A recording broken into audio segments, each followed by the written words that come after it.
Abrimos, señoras y señores, la tertulia en este miércoles, que es 4 de octubre del año 2023. Voy saludando a quienes nos acompañan en la mesa. Acá en estudios, Patricia González. Buen día. Buen día.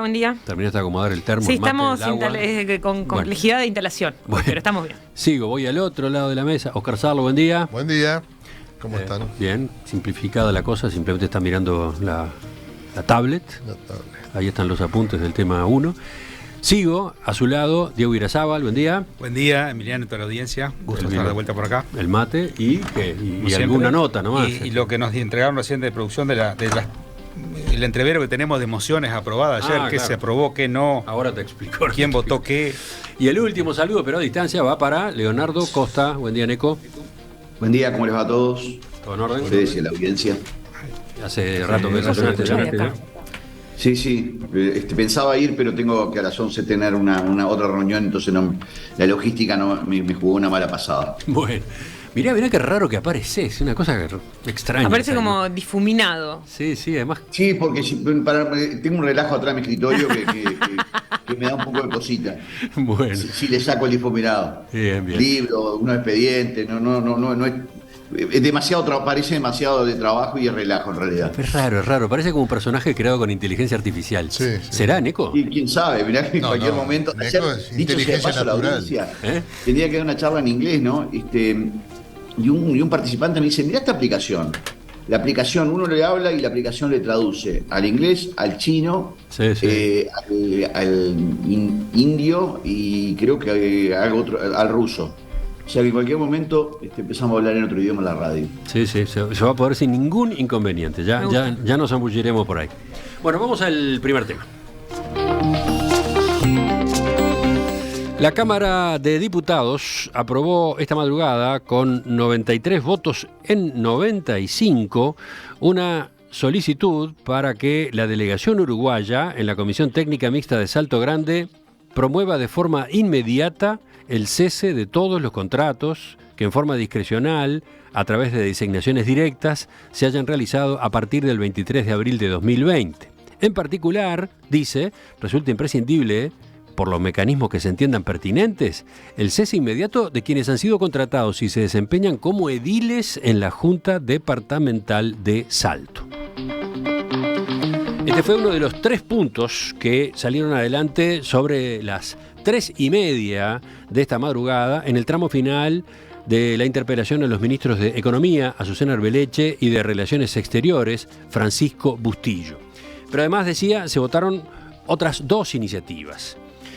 Con 50 en 95, la Cámara Baja también reclamó la renuncia de los 3 miembros políticos de la delegación uruguaya ante la Comisión Técnica Mixta de Salto Grande y la realización de una auditoría externa de gestión en esa delegación. En este caso, el planteo había sido promovido por Cabildo Abierto y tuvo el apoyo del Frente Amplio. Cabildo Abierto más Frente Amplio. La coalición de izquierdas se sumó a este punto después de que fracasara su propia moción que declaraba que las explicaciones de los ministros habían sido absolutamente insuficientes y pedía la renuncia del canciller Bustillo por la omisión en los controles. Y por último, salió por 53 en 95 una tercera moción, en este caso solo apoyada por la coalición de gobierno, donde se reconoce la importancia institucional de la Comisión Técnica Mixta, se enfatiza la necesidad de un uso racional de los recursos que allí se destinan, se plantea que las designaciones en ese organismo deben basarse en la idoneidad técnica de los designados y en la ética de los nombramientos. También se subraya que al tratarse de un ente binacional, el Ministerio de Economía está obligado a otorgar los recursos para su funcionamiento y también, asimismo, declara satisfactorias las explicaciones de los ministros interpelados. Recordemos, el llamado a sala había sido promovido por el Frente Amplio y apoyado por Cabildo Abierto a raíz de las denuncias sobre el ingreso de una treintena de funcionarios por designación directa de ese organismo. El tema se instaló a partir de una resolución del mes de agosto del Ministerio de Economía que otorgaba 200 millones de pesos suplementarios para el presupuesto de esa delegación. El miembro interpelante fue el diputado Nicolás Viera del MPP Frente Amplio. Bueno, estoy tratando de resumir, así, de manera apretada, lo que fue el saldo de esta interpelación, lo que fue el final, pero claro, el debate se desarrolló durante ¿cuántas horas? Empezó a las 10 de la mañana, ¿no? 10. Empezó a las 10 de la mañana, así que fueron casi, ¿qué? 17, 18 horas, con los intervalos, ¿no? Con los cuartos intermedios. Bueno, ¿qué les parece este resultado? ¿Es el que ustedes esperaban? ¿Quién empieza? ¿Neco? Es mejor de lo que yo pensaba. A ver, Oscar dice mejor de lo que él esperaba. ¿Diego? También, creo que sí. Sí, sí. ¿Patricia? No sé qué esperaba. No sé qué esperaba, dice. Bueno, perdón que... la dejo cavilando consigo misma. Vamos ahora. Neco, ahora sí te escucho. Que me parece, yo también tengo la impresión que fue mejor que lo esperaba. Yo pensé que esto iba a ser simplemente un apoyo y más nada.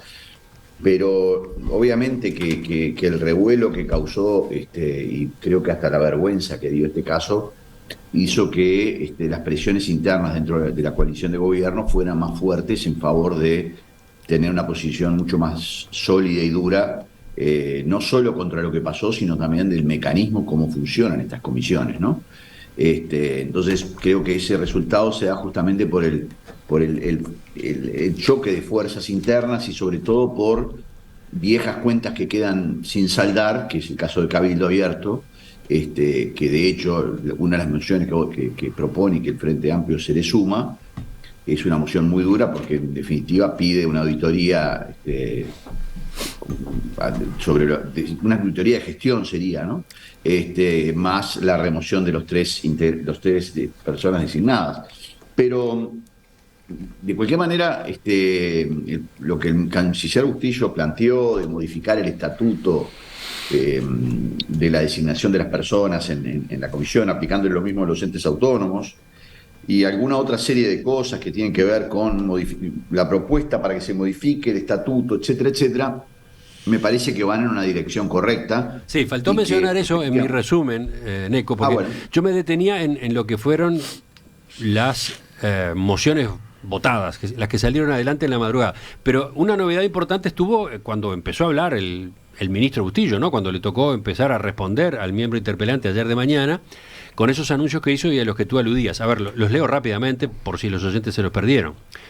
El Poder Ejecutivo presentará en estos días al Poder Legislativo un proyecto por el cual los delegados uruguayos ante las comisiones binacionales se encontrarán comprendidos en un régimen similar que está bajo estudio al que rige para los directores de entes autónomos y servicios descentralizados. Todavía falta definir los detalles.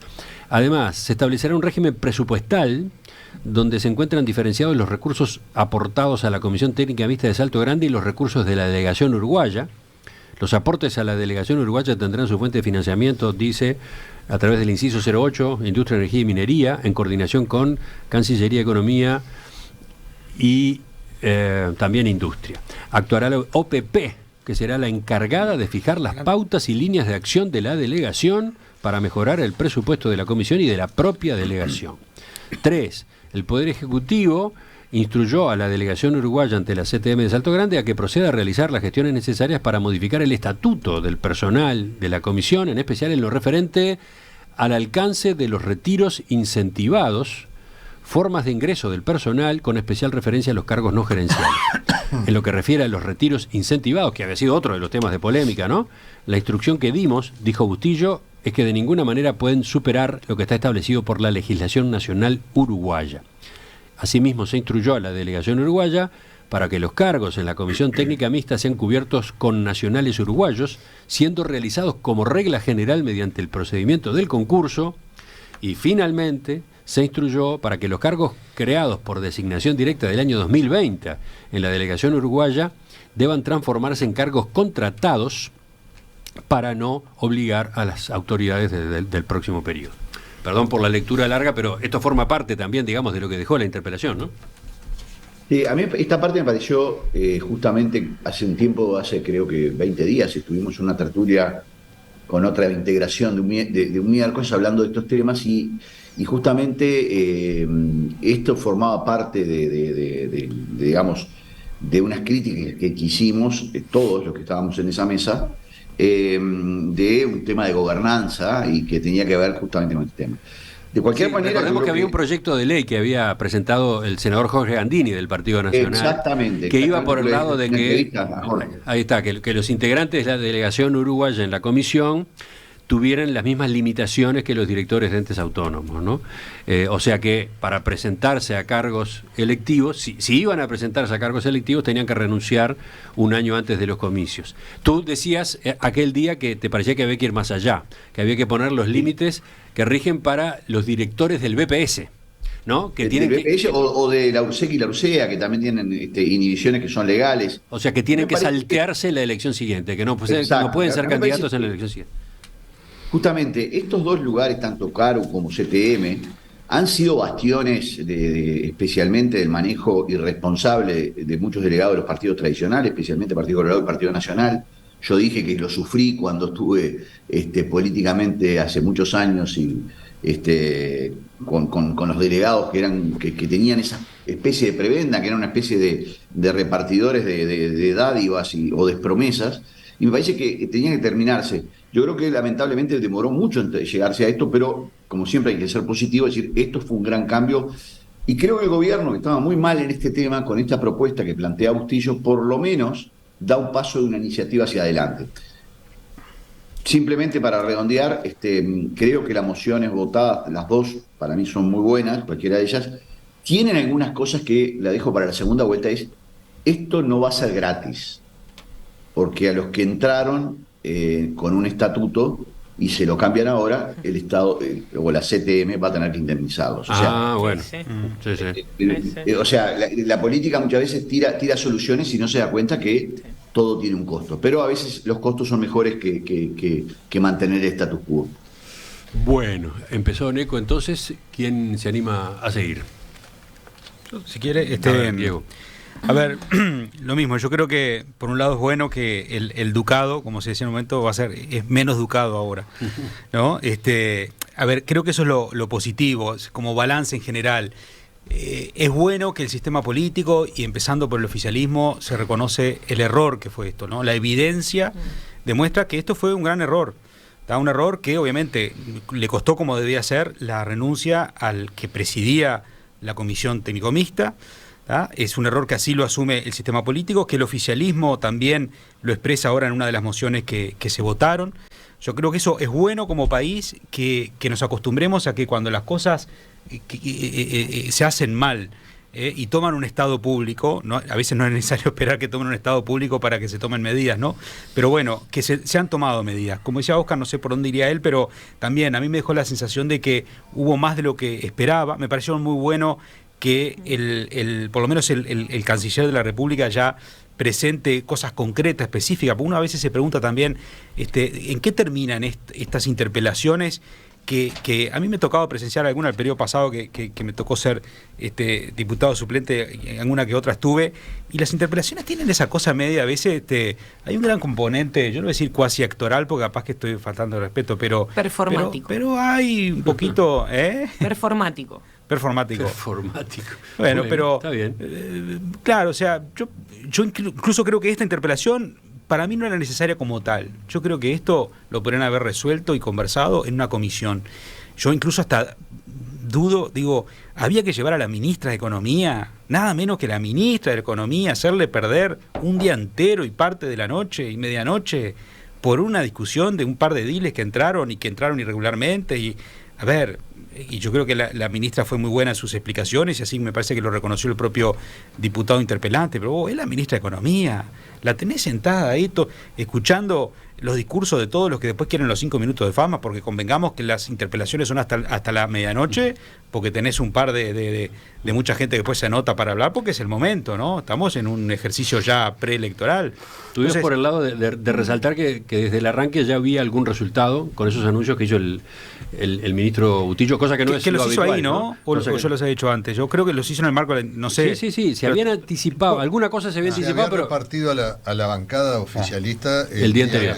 Sí. Bueno, por lo menos eso es bueno, porque deja algo, sí, ¿no? Pero al mismo tiempo, fíjate cómo lo leyó el Frente Amplio, y creo que tiene razón. Esa misma forma de proceder, esas iniciativas, fueron la admisión de que se había procedido mal. Claro, claro. El gobierno se ha entregado en este tema, dijo el diputado Nicolás Viera en la conferencia de prensa al caer la tarde, ¿no? O sea, los propios anuncios de la Cancillería eran el reconocimiento de que acá no se podía defender lo actuado, ¿no? Claro, pero que había que cambiar un régimen que también venía de antes. El ducado no empezó ahora, el ducado venía de antes. A ver, Oscar, Patricia, ¿quién? Sí. No sé. Yo puedo, si quieres. Patricia, dale. Bien. Ahora ya, con todo el coraje. No, lo que digo es que no tengo expectativa porque la verdad es que primero cuando digo lo de performar a mí me parece bien, porque me parece que es un espacio de deliberación y de debate el Parlamento donde la gente tiene que yo no sé si la cosa es actuar un personaje, pero uno no habla en el Parlamento como habla en la verdulería. Y eso me parece que está bien, ¿no? Uno actúa en un personaje en el que se pone en ese lugar. Y me parece que la democracia precisa. ¿Qué decís? ¿Que pone más cuidado en la verdulería? Bueno, yo justo que soy muy mal hablada, pero me parece bien eso. Además quiero decir que el miembro interpelante, Nicolás, que es un compañero a quien le tengo mucha admiración, me parece que fue muy bueno, muy respetuoso y que hizo una intervención muy buena. Y a veces es difícil para los diputados del interior poder hablar sobre temas nacionales y sobre temas importantes, ¿no? Y ser interpelante. ¿No? Sí. Me parece que eso es una buena cosa.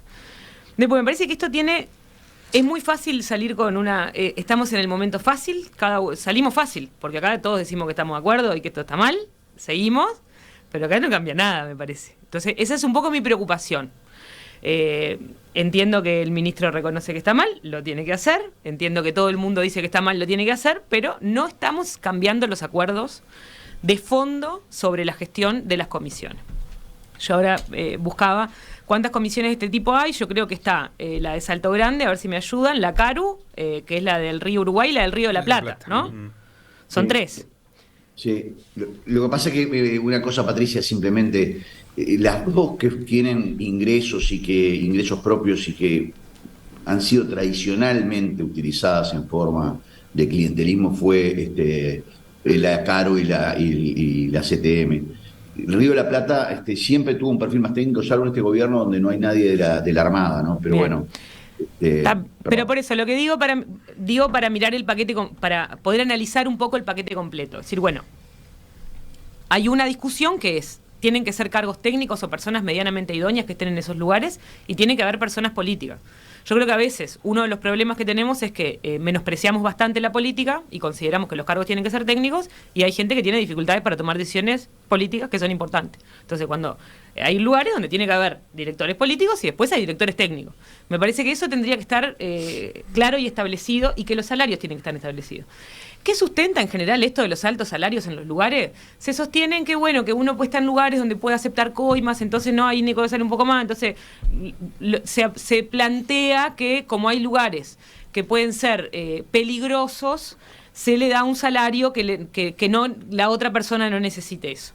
Eso discutámoslo un poco, ¿no? Me parece que esa es una discusión que públicamente podríamos dar sobre decir, bueno, ¿cuánto de esto es verdad y cuánto de esto es que sostiene que una persona puede ganar $8.000? Un disparate, no sé, no tengo ni idea en pesos uruguayos cuánta plata es eso, pero no conozco cuánta gente gana eso en la vida haciendo cosas que sabe hacer, no sé.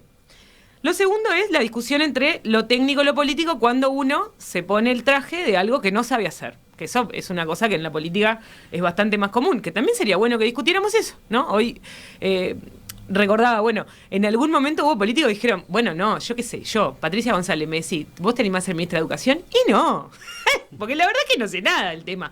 Y no es que uno tenga que ser experto en las cosas, en todas las cosas, pero tenés que venir teniendo un seguimiento sobre los temas, o por lo menos saber la gobernanza, la historia, ¿no? María Julia Muñoz no pensaba como vos. Bueno, pienso que hay mucha gente de la política que no piensa eso. Y creo que estaría bueno que discutiéramos. Porque yo lo que sí pienso sobre la interpelación, y ahí la diferencia que tengo con Diego, es que está bueno cuando la discusión se vuelve pública porque la gente también discute. Si vos discutís en una comisión, discutís vos entre los políticos y ahí tenés un punto de vista. Ahora está todo el mundo discutiendo esto, ¿no? Entonces hay una discusión que se abre un poco más a lo grande. Y después lo último es, ¿hay algo de la ética de la política, de la gestión y del manejo del Partido Nacional, en particular, en el interior y en las intendencias del interior, que viene a esta discusión? Que no lo... Mirá, no quiero... Lo no miro, escuchaste digo, el RT anoche. con mucho respeto lo digo.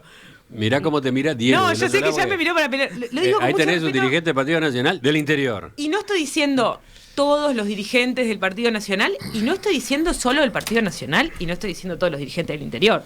Estoy diciendo, hay una discusión sobre la práctica política de la gestión en el interior, con esta discusión del clientelismo, que lo nombramos, pero no le ponemos un poco de coto a esto. Porque vos podés, vos asignás cargos y das cargos y prometés cosas y salís en fotos, y eso pasa en estas comisiones y pasa en las intendencias. Entonces, y me parece que eso, la discusión de fondo es el financiamiento de la política, y lo dejo para mi segunda parte. No, yo creo que el clientelismo es inherente al sistema político en general, ¿no? Y creo que también podemos discutir, está bueno un día, tenemos que tener un tema específico para hablar del clientelismo, porque en varias tertulias sale el tema del clientelismo, y está bueno un día analizarlo como fenómeno político de la realidad uruguaya que golpea a todos los partidos políticos, y acá podrá ser con matices, pero esto es como aquello de, sí, robó pero poquito, bueno, pero robó. Entonces hizo clientelismo, sí, poquito, mucho, más, menos, pero todos en este país, los partidos políticos que gobiernan, administraciones de intendencias, que han gobernado el gobierno nacional, porque el clientelismo también es algo que tonifica las estructuras políticas, y acá son todos partidos pero por eso políticos. lo que digo es la discusión es el financiamiento de la política. ¿Cómo se financia la política? Mencionaste al RT. Porque anoche, a ver, yo miré de refilón alguna cosa, pero creo que el RT en un momento saltó por un tema hablando de Canelones. Era una, para decirle a Patricia que me estaba diciendo las intendencias blancas, che. El RT la complicó. La intervención del RT, que fue el diputado Alfonso RT, ¿no? Blanco, de Canelones, del sector Aire Fresco, fue el diputado más... Igual creo que era innecesario. En la defensa fue el más enfático en la defensa de la gestión de la delegación uruguaya en la Comisión Técnica Mixta, aunque admitió y destacó los errores que había reconocido el expresidente Albizu, inició su intervención pegándole con un caño a la intendencia de Canelones, ¿no? Para señalar que el MPP, en particular, que el diputado Nicolás Viera, no tenía autoridad para hablar de clientelismo cuando en la intendencia de Canelones pasaba y empezó con una serie de denuncias sobre nombramientos. Utilizó el término cola sucia, como que para decir determinadas cosas había que tener la cola limpia, y en este caso la cola estaba sucia. Habló de corrupción directamente, en Canelones. Casi se pudre todo en ese momento. Hubo todo tipo de intercambios, de gritos, de amagues, de vamos a discutirlo a la salida. Después se recompuso, después el debate se acomodó. El arte del RT, ¿no? Yo quisiera, en fin, agregar a las cosas estoy bastante de acuerdo con todo lo que se ha dicho. Entonces una perspectiva más general, en la línea de lo que he señalado ya en otras discusiones que hemos tenido sobre las costumbres políticas, cómo están cambiando. Y yo creo, en algún momento dije que me parecía que en algunas interpelaciones o discusiones anteriores, como que estábamos entrando en una discusión o en una dinámica más virtuosa en la política uruguaya, en el sentido de que parecería que con resistencia dentro de cada partido, pero en todos los bloques se ve la intención de subir la vara en la exigencia de republicanismo.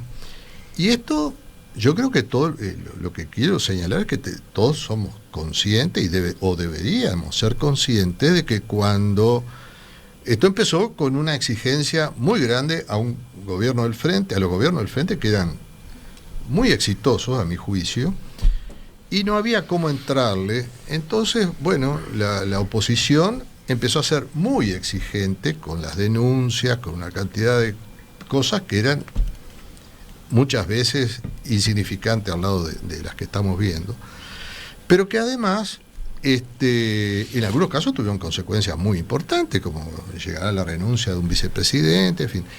El Frente Amplio en algún momento lo tomó como podría haberse esperado una búsqueda de venganza con estas cosas, y sin embargo me parece que el Frente Amplio está actuando de una manera muy exigente también, ordenadamente, pero me parece que esto también es con la conciencia de que si mañana le toca volver al gobierno, tiene que esperar unas exigencias similares y unos controles republicanos similares. Entonces me da la impresión de que por una cosa, por otra, por táctica o por estrategia, lo que fuera, me parece que estamos terminando, se va agotando aquella idea de que defiendo a los que son de mi partido. Es decir, la idea de hermandad en la política como que va ligeramente perdiendo mercado. Ya no paga tanto la defensa y estamos aprendiendo a soltar a los que, bueno, y a dejar en manos de otras instancias, ¿verdad? La justicia, lo que fuera. Esos, algunos amagues, como el escandaloso de Moreira, que es una cosa que quedó tan mal resuelta porque se reaccionó rápido en el periodo electoral, sacándolo, pero después votándolo en las elecciones. Bueno, estás hablando de Carlos Moreira, el intendente eso quedó Colonia. Mal resuelto. Por eso digo, eso quedó como un amague justamente performativo, decir, bueno, esto es para los medios, pero me parece que ahora estamos yendo, si es que esto continúa, estamos yendo a una forma de competencia virtuosa en la cual todos los bloques están tratando de ser mejores y prevenir o reaccionar rápidamente. Esto no se veía antes. Por eso yo dije, el resultado fue mejor del esperado. ¿Por qué? Porque ya estamos acostumbrados que en las interpelaciones se defiende al ministro, se defiende a rajatabla a todo el mundo y después se arreglan cuentas internamente. Bueno, acá... Es interesante lo que estás planteando. Hubo algún mojón, me parece que fue importante en este proceso, ¿no? El caso de Irene Moreira. Bueno. El caso de Irene Moreira, ¿no? Bueno, el hecho de que el presidente de la República le hubiera pedido la renuncia a la ministra de Vivienda, perteneciente a Cabildo Abierto, socio en la coalición, sí, por prácticas clientelísticas. Sí, pero hasta ahí... ese fue un giro, ¿no? Sí, ese fue un giro que no le tocaba al presidente. No, pero ¿a dónde voy? A que después desde Cabildo Abierto quedaron con el ojo, con sangre en el ojo, y cuando apareció esta denuncia, cuando apareció este reclamo del Frente Amplio sobre la Comisión Técnica de Salto Grande, Cabildo se sumó. Claro. Y no solamente se sumó Cabildo, hubo también sectores del Partido Nacional. Recordemos eso, ¿no? Porque se llegó a esta interpelación ya con el terreno muy marcado, muy marcado en cuanto a que a la delegación y a la gestión de Albizu la defendía solamente, con suerte, el sector aire fresco del Partido Nacional. Eso es parte de la historia que explica cómo salimos del pantano y parece que estamos entrando por lo menos en arena, simplemente un poco más limpia la cosa.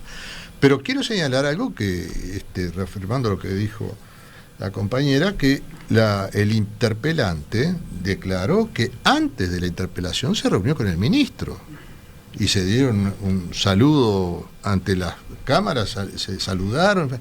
Estas prácticas me parece que a nivel internacional son muy poco conocidas, no se hacen estas cosas. Esto habla muy bien de cómo se llevaron las cosas. Yo no sé si arreglaron la forma de conducir o si ya se arreglaron hasta dónde iba a ir la cosa, pero no importa, estamos entrando en una dinámica virtuosa, más republicana, de cómo conducir enfrentamientos que son muy profundos, siguen siendo profundos. Pero, insisto, esto tiene que llevarnos también a tomar conciencia que mañana nos va a tocar también lidiar con estas cuestiones y tenemos que empezar a cambiar esas reacciones instintivas de defender a cualquier precio, que al frente le costaron tanto, defender a cualquier precio a los que son acusados de cosas que son evidentes. Suspira Patricia del otro lado, no sé si va a agregar algo. No, eso de que le costaron tanto, sí, nada más. ¿Neco? Yo no soy tan optimista de que sea un círculo virtuoso por la naturaleza magnánima de los participantes. No. Como soy covesiano, creo que esto es fruto del control social y de que hay mucha gente que le da vergüenza y la gente además está mucho más menos tolerante quizás a este tipo de prácticas de politiquería de cuarta. Tampoco creo que sea inherente a la política el clientelismo, la politiquería, sino que creo que esto no va para vos, sino un poco para pelearlo un poco a Gonzalo. O sea, creo que la tradicional política era esa, pero la buena política, la que debe ser con mayúscula, debe ser otra y que tiene que ser la que en definitiva va a ser el resultado de algo que es la presión de la gente y sobre todo el hartazgo de ciertas prácticas que han pasado por todos los partidos políticos de una u otra manera. Yo creo que eso es parte de, sí, un crecimiento republicano, pero tiene que ver mucho más con el control de la gente y con la presión de los medios y de las redes sociales, sí, estoy de acuerdo, que hace que todo no se tolere. O sea, y que uno no pueda solidarizarse con el compañero porque el compañero está bien. Y yo creo que eso el presidente de la República es el primero que la entiende. Es el primero que entiende ese efecto, que trata que no se le pegue nada, de manera tal de que eso sí me parece es un mérito de entender cómo la gente responde frente a determinados impulsos o determinados señalamientos que cada día se tolera menos, ¿no? Hay una... perdón. Adelante. Vamos a ir completando por hoy, ¿sí? A ver. No, yo creo que está bueno las medidas que se anuncian y que, por lo que decía también un poco Óscar, y bueno, todos coincidimos acá, la importancia también de ir blindando en la administración, ir reduciendo los niveles de discrecionalidad que hay, porque yo entiendo también que muchas de estas cosas dependen a veces de los liderazgos políticos. Y Wilson decía, la política recluta por los extremos. Entran los que quieren hacer el bien, tienen una visión más humanista de la política, etcétera, de su sentido, el sentido original de la política, etcétera, y entran los que quieren buscar a través de la política el acomodo, la prebenda, no hay término medio, y eso pasa y va a seguir pasando porque está en la naturaleza humana. Entonces, creo que muchas de estas cosas a veces dependen de los liderazgos. De cada vez más, dependen menos, me parece, a veces de los partidos y más del líder de turno que le toca estar a la cabeza de la intendencia, de la comisión técnico mixta, del ministerio, de la alcaldía, de lo que sea. Entonces, si uno legalmente puede ir reduciendo los niveles de discrecionalidad, aumentar los controles, yo creo que eso es bueno. Por eso rescato eso como una de las últimas de las medidas que se anunciaron. Me parece que está bueno eso, ir poniéndole coto a la... Porque me parece en esto que hay una perversidad importante y quiero defender a la política. Porque la política, o sea, ¿cuál es el problema con los ediles del interior? Esto te lo voy a decir, todos lo sabemos. ¿Cuál es el problema con los ediles? Los ediles no tienen salario. Pero cobran. Está bien, pero cobran. Ah, bueno, pero ese es el problema. Claro. Ese es el problema. Entonces, pongámosle a los ediles un salario, digamos, esta partida es una partida para el salario del edil. Esto es una partida para la secretaría y esto es una partida para no sé qué. Y esta es la partida del diario, famosa partida de los diarios, para que compren en los diarios y que me rindan los diarios que compraste y no que lo des para conseguir un secretario. Para que se suscriban a las radios. Pero lo que estoy diciendo, lo digo de verdad, lo que estoy diciendo es, hay toda una construcción de una perversidad del sistema establecida en que las personas, primero, vos no podés hacer política solo si tenés plata. Entonces, para que no hagan política solo los ricos, hay que pagarle un sueldo a la gente que hace política. Y eso hay que dejar hay que dejarse de pavadas con eso. Y hay que poder decirlo en algún lugar, que para que haya gente que sea profesional en la política, tiene que ganar un salario. Y para que haya un salario, hay que encontrar de dónde se paga el salario y cómo se financian los partidos y cómo intervienen los medios de comunicación en el financiamiento de los partidos. Digo que en todo ese entramado, cuando queremos discutir el financiamiento de los partidos, estamos como el meme de Spider-Man y nadie se hace un poco cargo de que hay que discutir eso. Patricia, totalmente de acuerdo, En el año 94 hubo un acuerdo en la clase política, en los partidos políticos, de llevar la reforma por ese lado, y la gente no lo... Obviamente hubo líderes políticos que le cortaron las patas a esa reforma, pero se quería modificar y fue una de las razones del fracaso de la reforma constitucional del 94. O sea, en algún momento nos quisimos hacer todos cargos de ese tema y algo pasó en la opinión pública que no prosperó por eso. Yo lo que... Bueno, no sé, creo que por hoy es suficiente, sí. Creo que por hoy es suficiente porque hay, habría más cosas. Que hay otras líneas de reflexión más generales, pero capaz que esperamos un poco. ¿Sí? ¿Qué decías? Una sola cosa, Emiliano. El hecho de que, yo estoy de acuerdo de que estuvieron mal designados estos 8 ediles como funcionarios, pero yo lo dije al principio, el disponer su cese va a costar plata y hay que ver en el estatuto de la CTM cuánto es eso, y eso también me parece que es un tema de responsabilidad política. Pero además no los están echando, están pidiendo la renuncia, ¿estamos de acuerdo con eso? Pero, a ver. No. Leo el texto porque el texto es bastante ambiguo, ¿no? Sí, porque... La delegación uruguaya en la CTM de Salto Grande promueva de forma inmediata el cese de todos los contratos que en forma discrecional, a través de designaciones directas, se hayan realizado a partir del 23 de abril de 2020.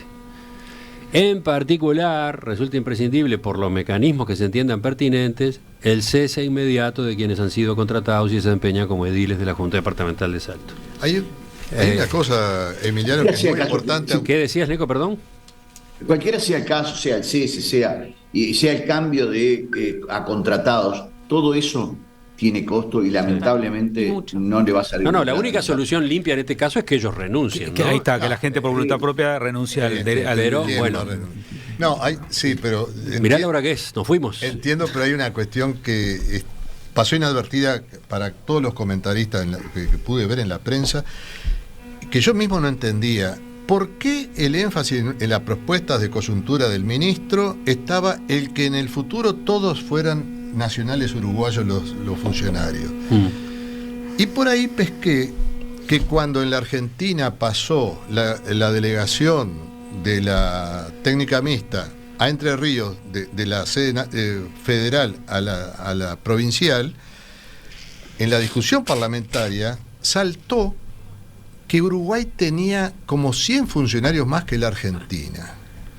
No he tenido tiempo de investigar más este tema, pero me gustaría que se averiguara por qué el Uruguay, en 1996, los argentinos se quejaban de que Uruguay, primero, pagaba más y tenía más funcionarios que la Argentina, que tienen que ser iguales. Queda eso para explorar. Bueno, vamos a acomodar horarios porque estamos bastante desajustados. Después de esta pausa, continúa la tertulia, cambiando de tema.